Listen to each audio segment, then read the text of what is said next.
What up, y'all? It's Cam Vandersloot here.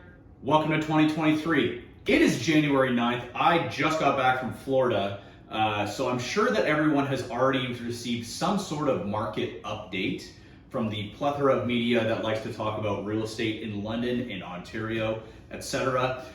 So maybe I'm a little late to the ball, but time for a market update. Let's get the boring stuff out of the way real quick. 2022 was kind of a tale of two different markets, which we will divide by March, okay?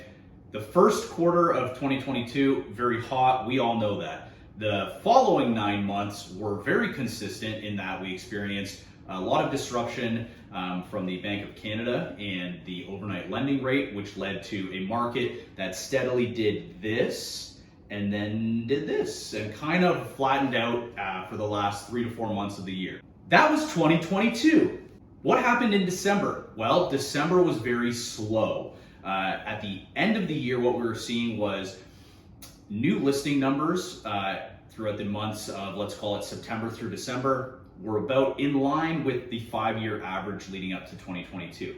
The number of sales, however, lagged behind drastically because buyers were confused, concerned, didn't really want to jump in when they didn't know what was going to happen around the corner. Fair enough, okay? So December followed suit.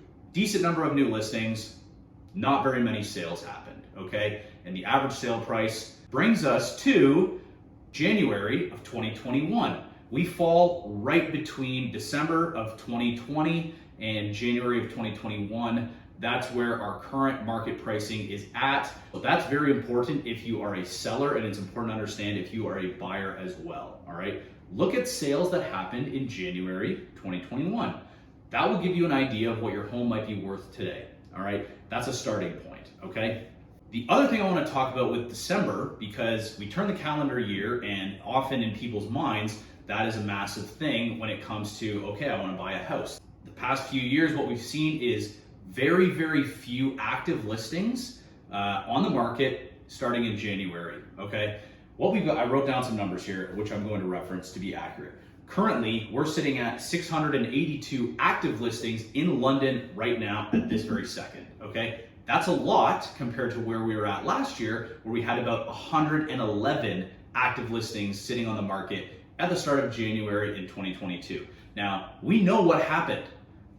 Prices skyrocketed. Everybody and their mother wanted to get in on real estate before real estate escaped them, okay? So we had a lot of people buying, there wasn't a lot of inventory. Now, we seem to have a lot of inventory, and if we went by December's numbers, it would take us about 2.7 months to buy or to sell all of that real estate. I'm gonna make a different argument because I don't think that a lot of the listings that we brought over from last year are actually worth buying or are going to sell, with one caveat, at their current price, okay? We brought over, let's say we've got 682 active listings. Now, I wanted to compare those listings to what has sold recently. So I took everything that is currently pending. The average days on market of those properties is 34.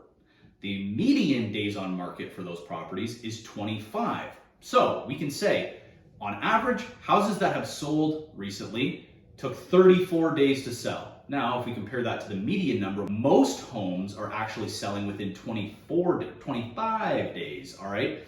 524 of those have been on the market for over 24 days. 524. That is a large majority of the 682 that are currently available. What does that tell me? Well, they haven't sold in 3 weeks plus, okay? But what I can tell you is that most buyers aren't gonna pay the price that they're currently asking, all right? Otherwise, they would have sold. We know that based on the pending sales that are sitting right now, most homes sell within 24 days, 25 days, sorry.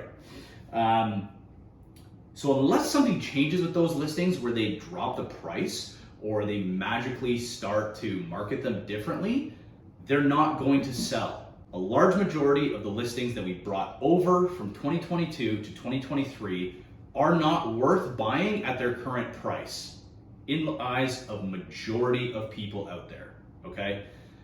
That's a tough spot to be in if you're a seller and you've been on the market for more than 25 days.